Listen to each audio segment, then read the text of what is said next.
saw him on the steps. We move from the power we have to the power we need. I'm not into pissing in the wind for world peace anymore. I want to see what are the milestones. What is the power we need to get to world peace? And then look at what's the power we actually have. Let's be honest about that. And then let's figure out what are the milestones to build the power. So if we want to break up the banks, I think that'd be a great milestone on the way to world peace. But how are we going to do that? Well, organizing strategies around how do you start a credit union successfully? Or if you don't start one, like we did a project where we actually partnered with an existing employee-based credit union.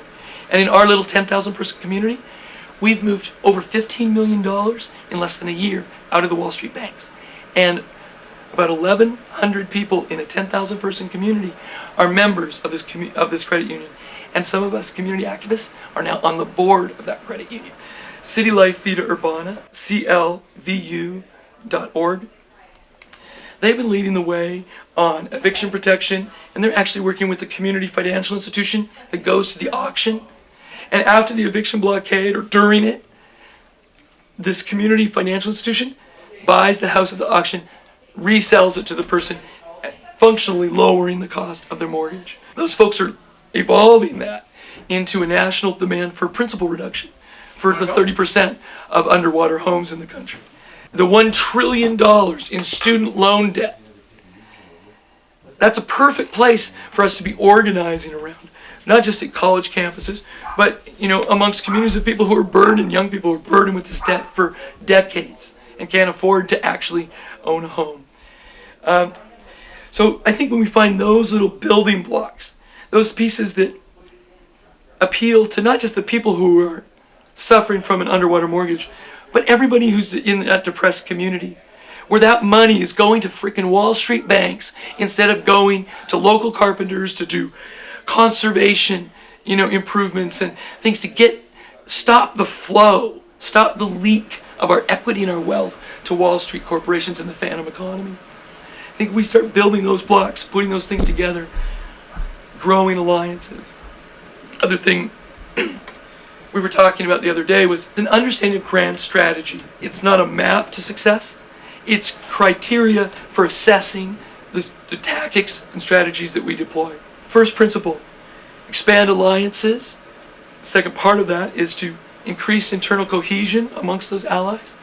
And the third is to deepen the resolve and the commitment of the people that are participants.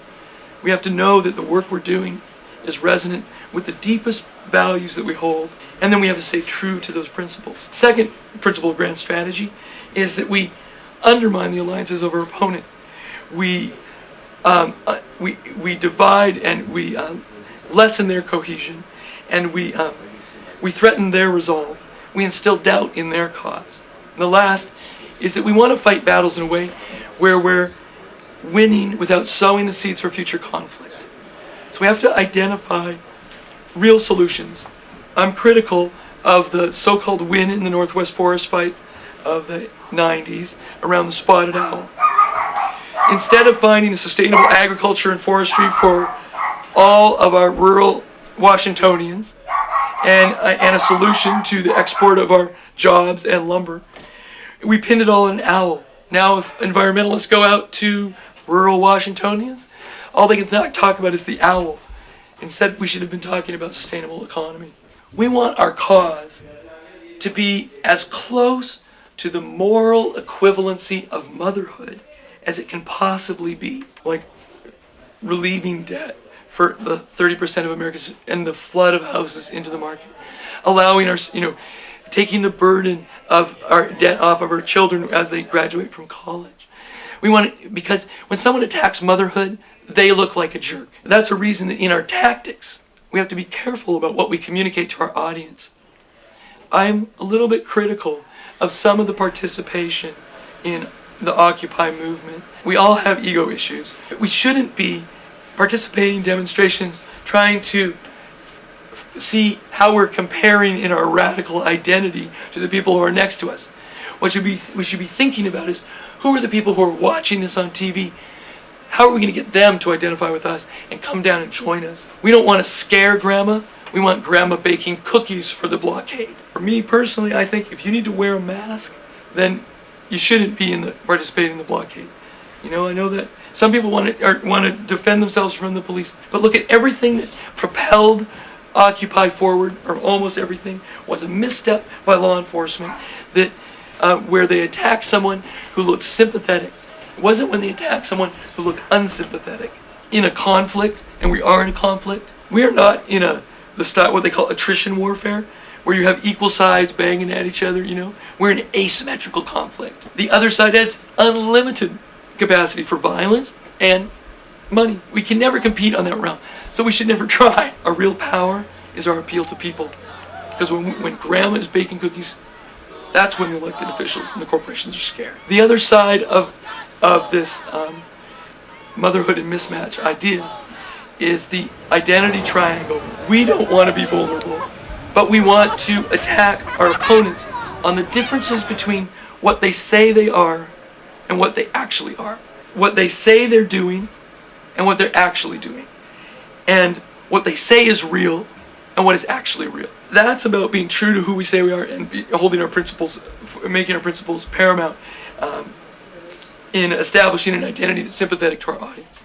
I work a lot in that realm because I care a great deal about how we as populist progressives, revolutionary or radical solutionaries looking for real solutions to root problems. I want people to identify with us because I want us to win. And I think we have an obligation to future generations, to ourselves, to all these other folks who've come out to deliver victory. We're not doing this for our entertainment, for our identity. We're doing this to transform society. We're following a tradition that's been passed to us by people who've gone before and who are going to go after. We're learning from people all over the globe on this. We need to deliver victories. And I believe that we need to have a nationally networked, community-based movement that is winning for communities, making real differences in their lives, and then getting into that real, honest conversation about what we most care about. And out of that, I think we'll grow a fresh platform, I don't want to call it an ideology because I want it to be more dynamic than that, but a fresh analysis and real true solutions.